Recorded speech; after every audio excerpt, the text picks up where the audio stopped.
A continuación, Quito con Marjorie. Clasificación A. Apto para todo público. Las opiniones vertidas en este espacio por la producción y dirección del programa son de exclusiva responsabilidad de sus autores y de quienes intervienen en ellos.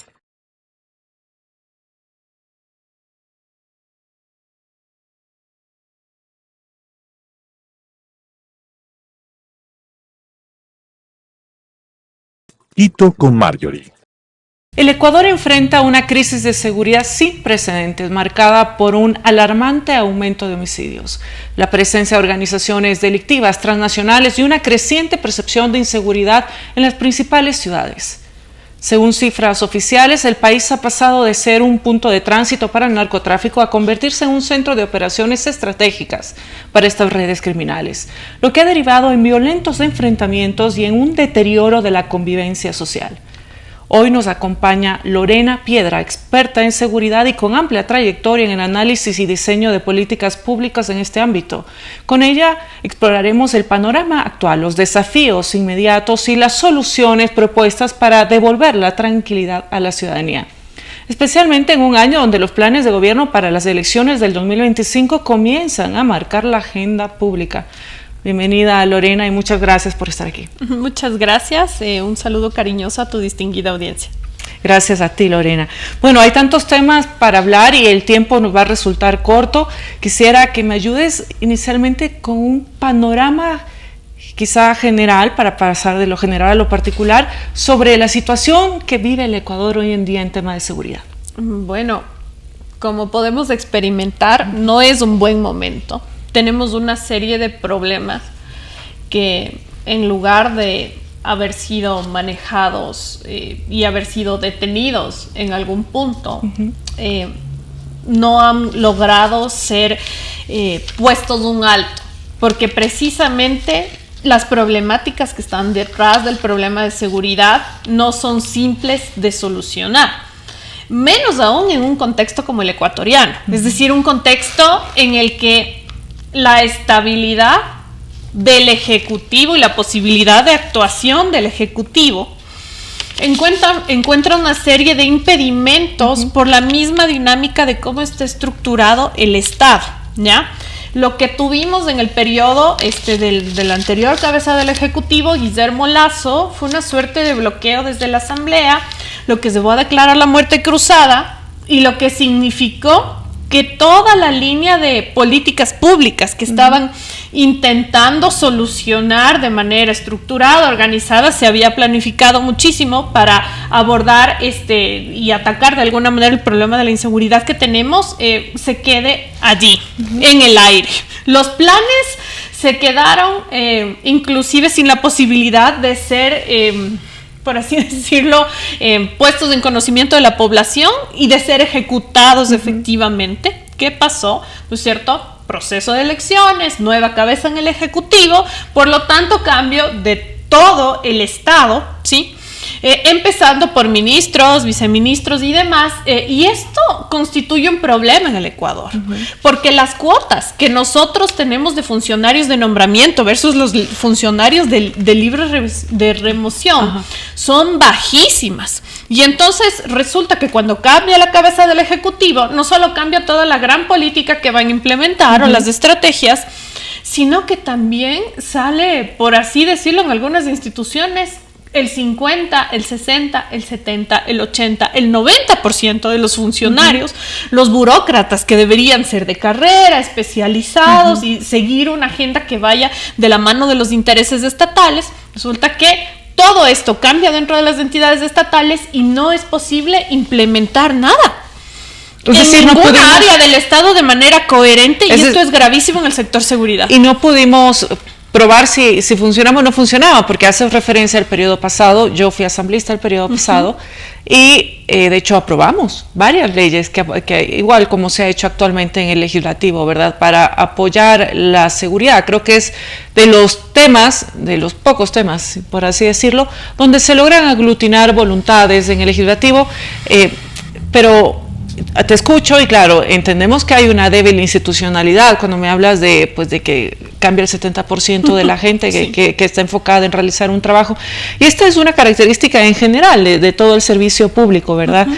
Pero quien hace la política pública no es el legislativo. Las normas apuntalan o no una política pública. El legislativo es el ejecutor, que es el encargado de ejecutar esta política pública. Hoy tenemos una nueva cabeza, se han aprobado más de 5 nuevas propuestas en temas de seguridad.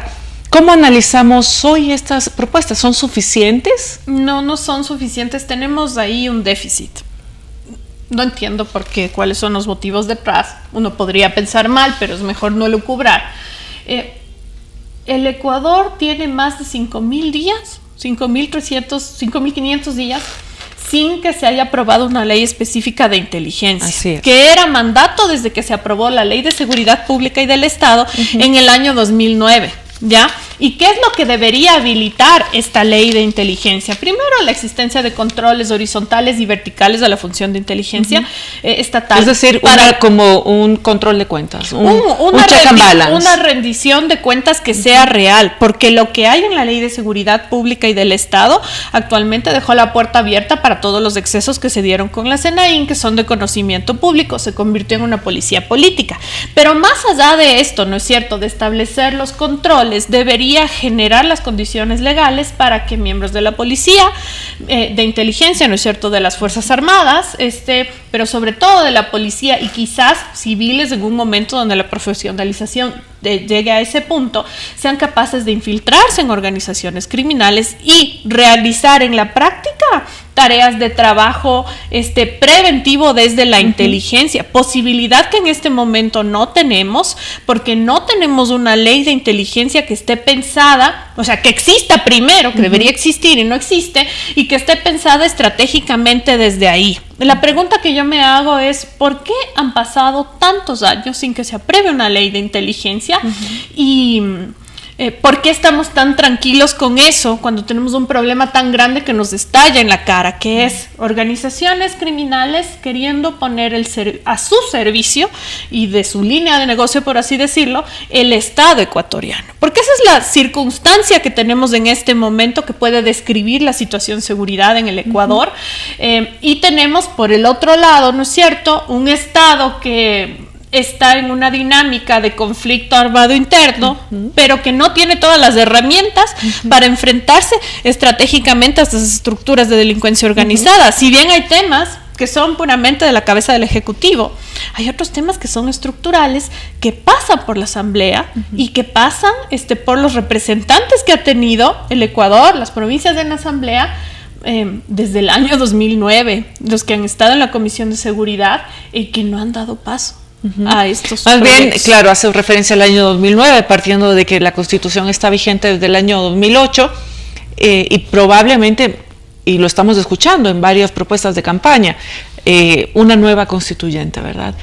En ese escenario, ¿qué reformas deberían incluirse en una nueva constituyente para garantizar lo que tú mencionas, la necesidad de levantar un debate para construir un sistema de inteligencia? Bueno, esto tiene que ser primero construido como un problema público. Las y los ecuatorianos necesitamos empezar a hablar de esto. Este no es un tema solamente para los super expertos policiales o militares, es un tema para la sociedad civil, ¿no es cierto?, del que tenemos que aprender. Y en base a las reformas constitucionales, yo no soy constitucionalista, no es mi área de especialidad, pero yo creo que sí necesitamos una constitución que sea más coherente con las capacidades reales que tiene el Estado ecuatoriano. Porque cuando tienes una constitución como la que tenemos, ¿no?, aspiracional, que quiere decir que te deja una brecha entre las capacidades reales y el conocimiento de derechos para que se luche y se vaya hacia arriba. Pero tienes un Estado como el ecuatoriano que ni siquiera es capaz de cumplir con lo básico en determinadas circunstancias. Generas debilidad institucional. Si la brecha entre el deber ser y el ser es demasiado grande, lo que estás haciendo es construir desde la base de la Constitución instituciones débiles y hay que acortar esa brecha. Es decir, garantizar los derechos que efectivamente el Estado está en capacidad de garantizar para las y los personas que vivimos, ¿no es cierto?, en el territorio nacional. Justamente tú analizas en una de los trabajos académicos que has realizado esto, ¿verdad? El sistema de inteligencia. Desde tu experiencia y tu conocimiento en la academia, cuando haces el análisis comparado, ¿cuál sería un ejemplo para tomar en cuenta que sirva de referencia, de base para el Ecuador? Bueno, nosotros tenemos una serie de carencias en el sistema de inteligencia del Ecuador, sistema de inteligencia civil, porque el sistema se desarmó completamente cuando se eliminó la CNAIN, ¿no es cierto? Toda la estructura institucional que de alguna manera era fuerte, pero fuerte para ser policía política, se desarmó cuando se elimina la CNAIN y se crea el Centro de Inteligencia Estratégica. Ya. Y frente al miedo que causó las capacidades que tenía la CNAIN, se elimina todo. También hay un proceso donde muchas cosas, pues, equipos técnicos se perdieron, muchos temas sobre el uso de gastos reservados, especiales quedaron en el aire. El Centro de Inteligencia Estratégica se constituye como una agencia débil que no logra, durante los periodos de Lenín Moreno, de Guillermo Lasso y todavía de Daniel Noboa, conseguir un cuerpo especializado y con nombramientos, con procesos de selección imparciales para que empiece a trabajar la inteligencia estatal civil. Ni siquiera tenemos eso. Me parece que en el CIES en este momento, exagerando, habrá 5 funcionarios con nombramiento de una plana total, que desconozco el número, pero que no debe ser menor a 100 personas, digo, solamente estoy elucubrando. Y que no es capaz de hacer que funcione. Se supone que el CIES es la instancia que va a centralizar toda la actividad de inteligencia en el Ecuador y que va a generar inteligencia estratégica para el Estado ecuatoriano.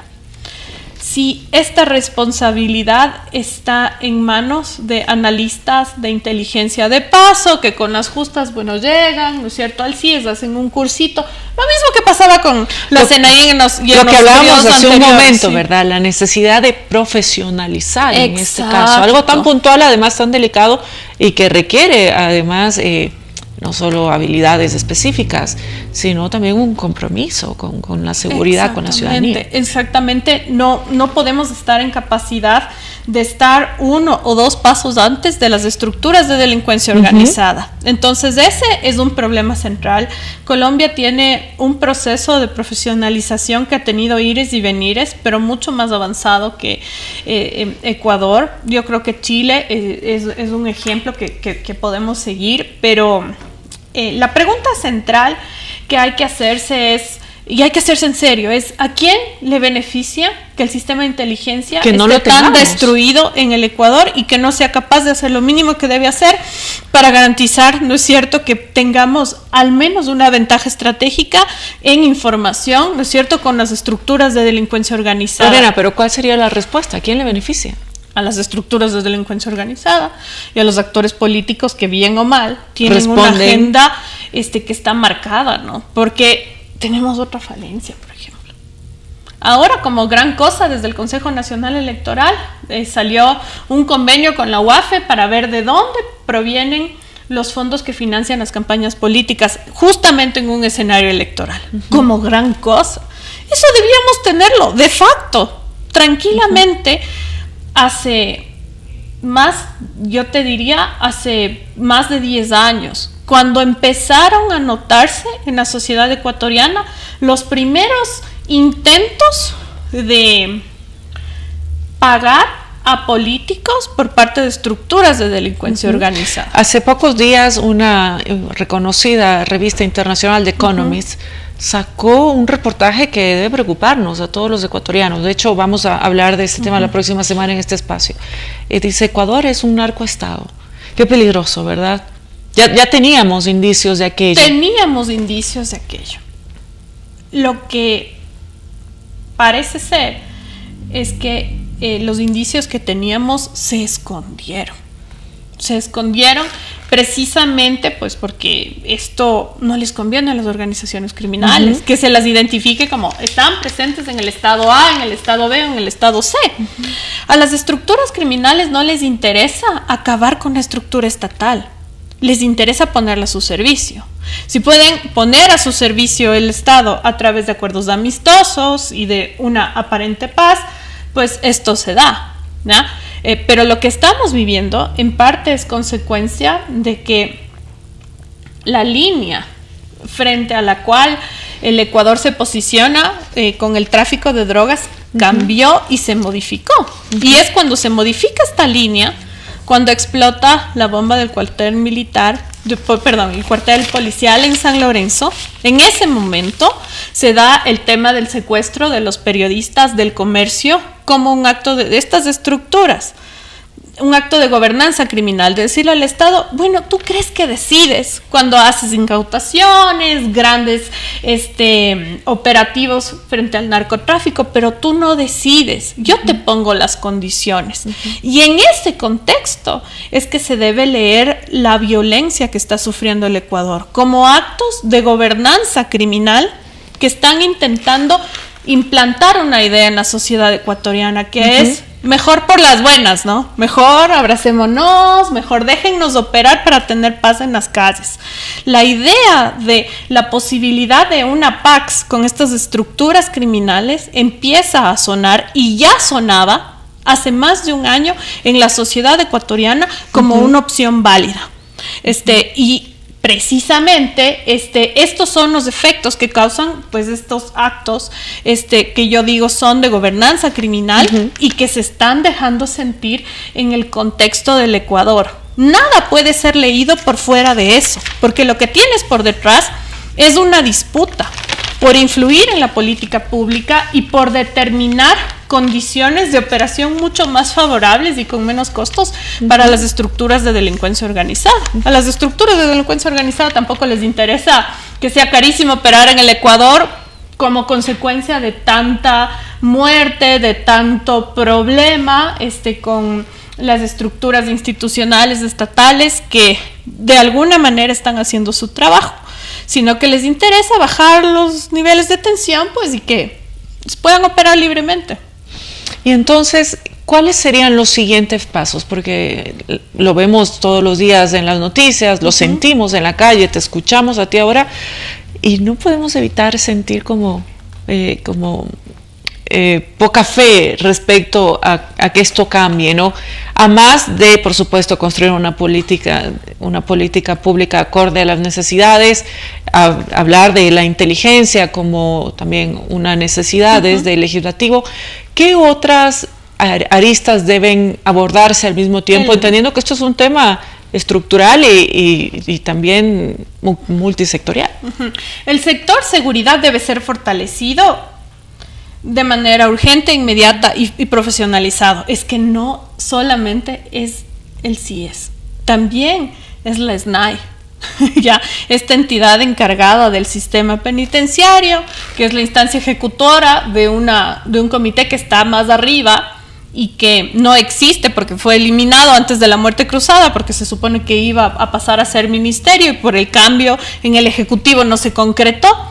Ya, la SNAI, que genera tantos problemas, tiene que ser definitivamente o eliminada o fortalecida. Pero no podemos, sobre pretexto, ¿no es cierto?, de los problemas que tenemos, seguir dilatando estas decisiones de fortalecer inteligencia, de fortalecer el sistema penitenciario, con el pretexto de que Fuerzas Armadas puede con todo. Entonces, en este momento, Fuerzas Armadas tiene 23 misiones auxiliares, de las cuales una es este tema del sistema penitenciario, ¿ya? Y están haciendo de todo menos lo que tienen que hacer. Vamos a terminar como consecuencia de no poner en firme las otras decisiones que se necesitan, debilitando a las Fuerzas Armadas, que son como lo que al darle más competencias de responsabilidades, debilitas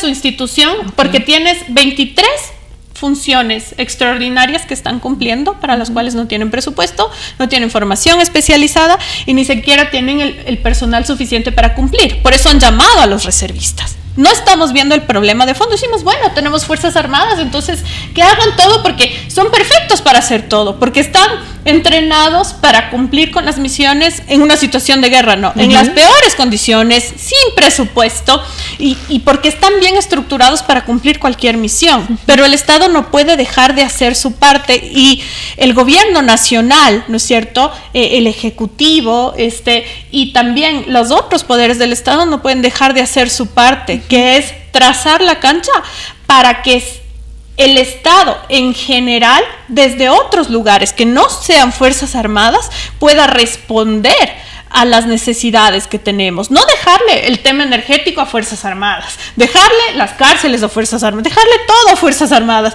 Esa no es una manera ni de fortalecer la democracia, ni de construir un todo de Estado. Estamos haciendo lo más fácil, ¿no? Lanzarles la pelotita a Fuerzas Armadas y que ellos vengan y que nos solucionen la vida.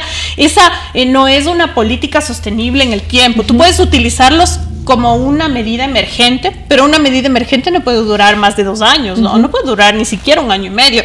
Esto tiene que ser corregido porque vamos a tener una serie de problemas que van a venir después. Entonces es urgente fortalecer la institucionalidad estatal, sí, poniendo límites y diciendo el Estado ecuatoriano quizás no puede garantizar esta línea de derechos, si no se va a enfocar en ser otra vez un Estado de derecho, no de derechos, y en garantizar lo básico para poder garantizar algo, porque el que mucho abarca poco aprieta, ¿no es cierto? Bueno, la seguridad no es el deber primigenio del Estado. Exactamente. Y no hemos podido garantizarlo. Exactamente. Tenemos además a la puerta unas elecciones, ¿verdad? Y de cara a estas elecciones presidenciales también tenemos diferentes propuestas de campaña. Desde tu punto de vista, ¿qué elementos claves deberían incluir los planes de gobierno en temas de seguridad? Tienen que dar una respuesta clara de cómo se va a fortalecer la institucionalidad estatal. Tienen que dar una respuesta clara sobre cómo se va a lograr efectivamente este cambio constitucional, que no es un tema que se está hablando ahora. También es un tema desde hace más de 10 años, cuando ya se advirtió de las consecuencias de la estructura constitucional que tenemos, que establece 5 poderes en el Estado, y entre esos 5 poderes complica la posibilidad de un control cruzado entre ellos, generando una preeminencia del Ejecutivo sobre los otros y generando la posibilidad de discrecionalidades. Entonces, este tema tiene que tratarse, obviamente, y tenemos que fijarnos también en quiénes son estos actores políticos que están ahí. Son, por así decirlo, actores oportunistas del momento, ¿ya? Son personas que tienen una mínima trayectoria, que les puede asegurar una estructura que luego les deje montar pues una estructura para gobernar, o son personas sobre las que hay grandes dudas acerca del financiamiento de sus campañas políticas. Porque podría venir de estructuras de delincuencia organizada. Esto es gravísimo. Yo creo que ahí, como ciudadanos, tenemos que ser lo suficientemente sabios y poner los ojos. Muchas gracias, Lorena. Amigas y amigos, sin lugar a dudas, la seguridad es uno de los temas más críticos que enfrenta nuestro país en este momento. La violencia, el crimen organizado, no solo afectan la tranquilidad de los ciudadanos, sino que también representa un desafío profundo para el Estado y las políticas públicas. Lorena, muchas gracias por compartir tus valiosos conocimientos y perspectivas sobre la situación actual y las soluciones posibles. El camino por recorrer es largo, pero la reflexión y el compromiso con la seguridad son pasos esenciales para garantizar un futuro más seguro para todos los ecuatorianos. Te agradecemos nuevamente y te pido un mensaje muy cortito para la audiencia. Bueno, está en nosotros la responsabilidad de saber discernir quién está detrás de esta cara que me ofrece todo en este momento, además que es mágica y que ofrece darme lo que no se puede, y quién de verdad tiene un plan por detrás. El ejercicio consciente del voto es lo que nos puede ayudar a construir pues un mejor Estado, además democrático. Muchas gracias, Lorena, amigas y amigos. Espero que este programa haya sido de su interés. Soy Marjorie Chávez. Hasta la próxima semana.